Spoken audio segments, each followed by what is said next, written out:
my name is Emma Croft, and today we'll be speaking about Blackberry Picking by Seamus Heaney. Heaney was an Irish playwright and poet, and is easily recognizable with his heavy use of imagery and other literary devices to show naturalism and nostalgia throughout most of his poetry. He often uses words to depict his childhood in Ireland, as well as other political themes. In this poem, Heaney does not break the lines into stanzas, but rather keeps them as one block of text. He does, however, establish a clear begin, middle, and end to his poem. He uses imagery and other devices to show the desire of humans. In the first part of the poem, Heaney describes the backdrop. It's late August, right when the berries are about to come. The berries symbolize desire, which is clear throughout Heaney's imagery, such as at first just a glossy purple clot. This evokes the sense of want and need, as he describes the berries as almost perfect. He waits every year for the blackberries to ripen. He also mentions that after he eats the first berry, and its flesh was sweet, it was like thickened wine with summer's blood in it. This is clear that he is trying to parallel the berries with desire, as wine is a very sensual and desired subject. Furthermore, summer's blood was in it shows that Heaney thinks that these berries are the pinnacle of whatever the season could bring. He continues to say that the berries stain his tongue and that he lusts for picking them.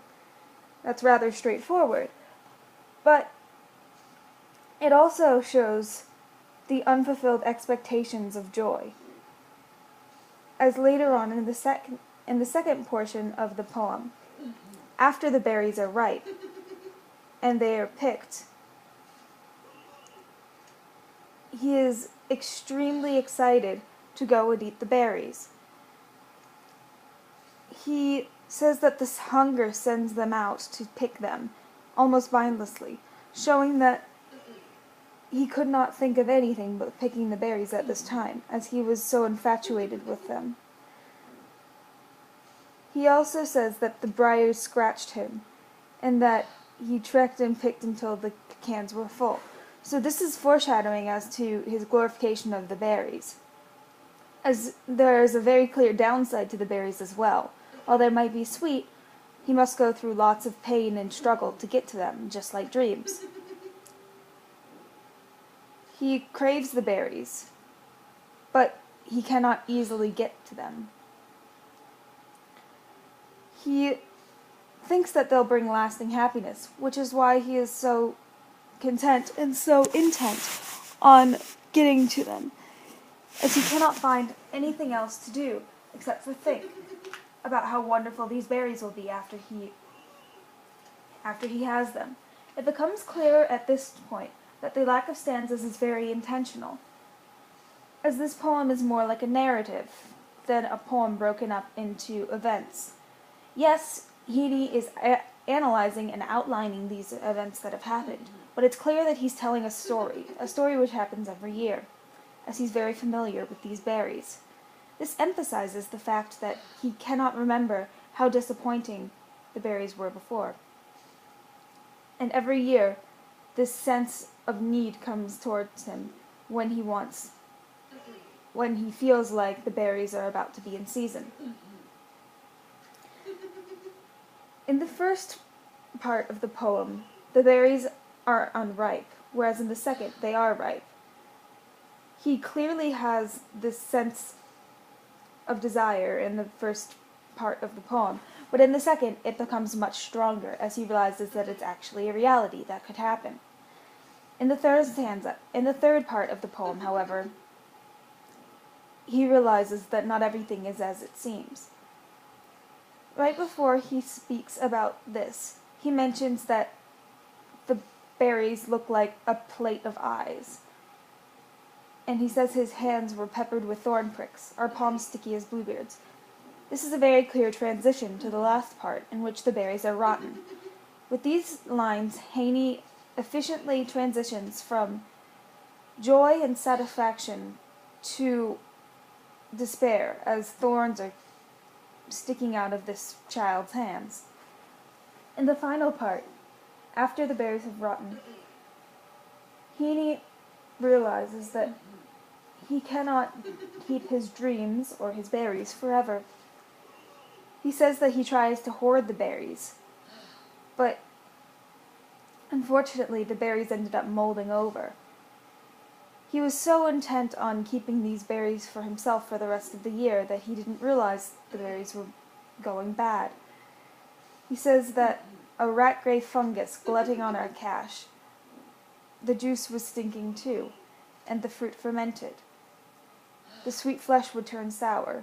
So he's also using parallel structure, as in the first part of the poem, he says its flesh was sweet, whereas in the last part, he says the sweet flesh would turn sour. He's mentioning the same things that he was so infatuated by in the beginning and the end. However, this time, they are no longer magical, as they are destroyed. He says that he always felt like crying. While this poem is more informal and casually spoken than the rest of other poets' work that we have read, this line especially adds a certain human quality to the narrator. It's the first time he uses the first subject and the first person, and the only time throughout the poem. He doesn't mention himself as much. Normally he uses we or you, as it's not necessarily about himself.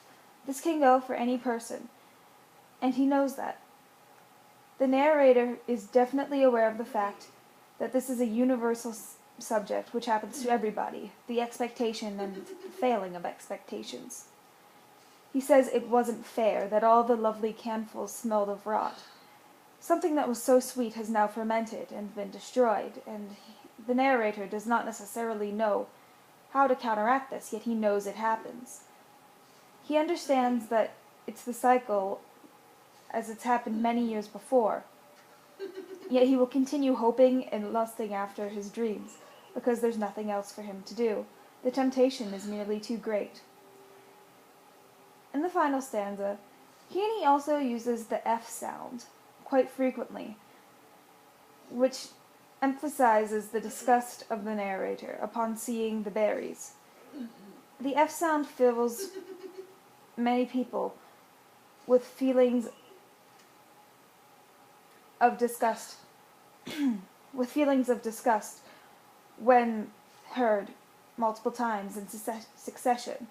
So when he says, "The bath was filled, we found a fir," which adds an unsettling quality, almost like the snake slither sound, the S elongated sound. This, again, shows the absolute dismayed feelings of the narrator throughout the final portion of the poem, as he feels trapped. Heaney uses all of these devices to clearly show that berries and desires seem sweet and tempting at first, but ultimately unfulfilling.